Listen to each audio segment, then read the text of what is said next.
Hey, it's Ayelet with Wishing on a Star Travel, and it is National Travel Advisor Day. So I thought I would take the opportunity to answer 5 myths about using a travel advisor.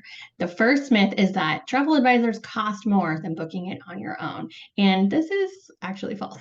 If I were to go and book a cruise, just as a regular consumer, let's say with Norwegian Cruise Line, one of my favorite cruise lines, if I were to go book that cruise by calling them or by booking on a consumer website, I would pay the exact same price as a travel advisor could book it for me. The reason being that for decades now, travel industry products, cruises, hotels, theme park vacation packages all have built in commission to their price. So you're paying that commission no matter what.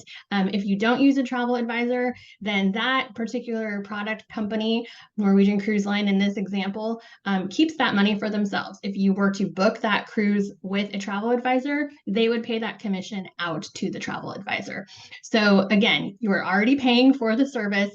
And if you're not using a travel advisor, you're really not getting the benefit of the service.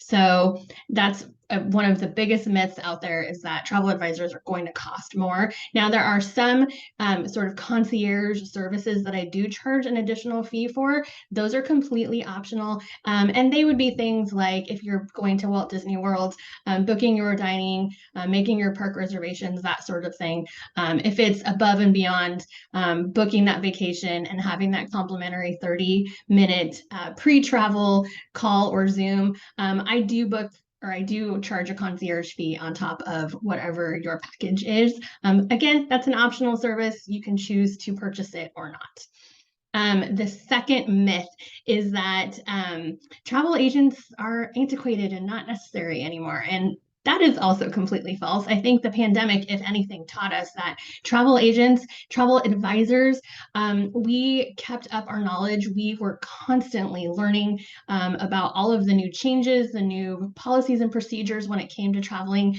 during the pandemic. And now that we're kind of in a maintenance phase, and things are relatively back to normal, that's still true. TSA guidelines change all the time. The time that it takes to get a passport, if you're a new passport applicant, it can take a certain amount of time right now. And I'm on top of these things. I'm following what is happening in the industry. And that also goes for our vendors and products that we sell. So for example, I just had a 35-minute Zoom call with a client who is going to Disney World and hasn't been since the introduction of Genie and Genie Plus. And it's a confusing product. No joke. So we spent 35 minutes just going over the product and answering questions. And I was able to walk the family through how to use it. And now when they go on their trip, they're going to have so much more knowledge and be so much more comfortable, rather than spending all of their time with guest services trying to figure out how to use Genie Plus. So, these are the things that we really, as travel advisors, we need to stay up to date on what we're selling and just the industry as a whole. So to say that we're antiquated, I think is definitely false. Our knowledge and our expertise haven't gone anywhere, and they're definitely not going to go anywhere. If you're considering working with a travel advisor, my advice would be to ask how up to date they are on their certifications and their affiliations.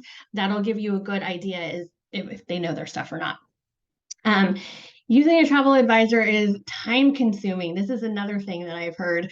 And I'm here to also say, nope, that's not true. Myself, the way that I work, I like to have a consultation call, and I have a questionnaire that I like you to fill out before that call so I can get a feel for exactly what you're looking for. And that way I'm not wasting your time and my time by sending out too many options that aren't going to fit with what you want. I do have a lot of clients who initially come to me and say, oh, I want to go on a cruise somewhere warm. And I say, well, there's a lot of warm places in this world, so let's narrow those options down. Or I have a lot of clients coming to me saying, I don't have a real budget in mind. So I take the time with them to really get to know, are you a 3-star hotel person? Are you a 5-star hotel person? Because that will really give me an idea of what your budget is or what it should be for the type of vacation that you're looking to book. So again, we do have a phone call and a questionnaire up front. After that, I really try and just send a couple of options, maximum 4 options. And then once we've got you booked, like I said, complimentary service for me is a 30-minute Zoom or phone call prior to your trip where we talk about your travel documents, anything that would be important, your day of travel and your day of check-in. If you need, passports and what have you, I'll let you know. If you're using a transportation vendor of mine, let's say you're going to Mexico and one of my transportation vendors is picking you up, I'll let you know how to identify them because there's a lot. So, we'll go over all of those important details. And I am available if you ever have any questions or concerns. Once you are booked, I'm always available to chat over the phone or via Zoom to make sure that you're comfortable with the information. The next myth that I get is that travel agents can get deals. The amount of people who come to me and say, "Can you get me a deal on, ABC vacation?" And the answer is yes and no. What I can do as a travel advisor is to book your vacation for you. And then what we do is we price monitor. So if you ever were to find the exact apples to apples vacation with another vendor or even directly with the hotel supplier, we can price match. I work with vendors. I only work with vendors that price match. I don't work with a vendor that isn't going to price match my client once they're booked. To me, that's not a quality vendor to work with. Additionally, if a discount or a promotion comes out after you have already booked your trip and it applies to your dates, I will always automatically change the price to the better price for you. For example, we had some folks on a Norwegian cruise to Alaska last summer. They were booked in through our agency group, and there were a couple of times where the price dropped.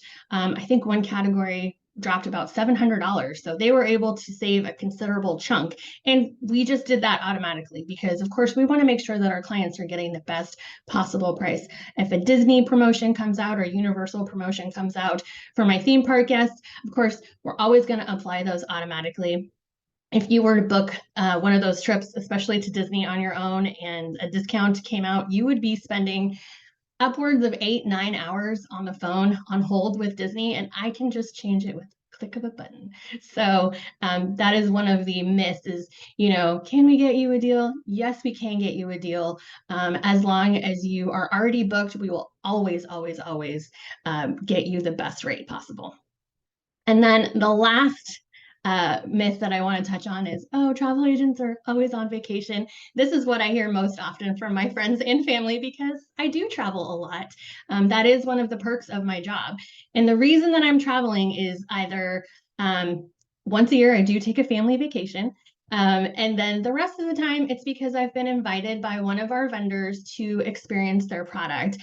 For my vendors that I utilize to book all-inclusive resorts, we get invited on what is called a familiarity trip, where we're going into a destination and we're getting familiar with the destination by touring resorts in the area, experiencing the transportation vendors, usually also experiencing an excursion so we can experience the vendor for that as well.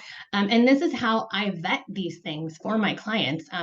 I don't really love sending my clients quotes for resorts or transportation vendors that I haven't personally used. I really enjoy being able to say, I've toured this resort or I've stayed at this resort. Here's what it looks like. Here's how I thought the food was.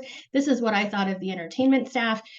It really, it goes beyond just sending you a blurb description and photos of your prospective resort there. So, we want to make sure that we're always vetting the products that we sell. Similarly, we might be going to conferences. Sometimes the cruise lines will have us on board for sort of a familiarity trip or a seminar at sea where we're getting training on the cruise line and also obviously getting to experience a cruise ship for a couple of days. So yes, I do travel. I'm not always on vacation. So I hope that that clears up those 5 myths about working with a travel advisor as it's National Travel Advisor Day. I hope that the next time you are considering booking a vacation, you utilize a travel advisor, whether it's myself or one of my fellow Wishing on a Star travel agents or any qualified travel advisor out there. We are experts in our field. We enjoy what we do. My personal favorite part of my job, the biggest perk to me, is helping my clients create those memories with their families, with their friend groups. I have been able to be part of some special moments by booking vacations, and that is why I continue to do this job. It just really brings me so much joy. So thanks for watching, and I hope that I will hear from you soon. Take care, everybody. Have a great day.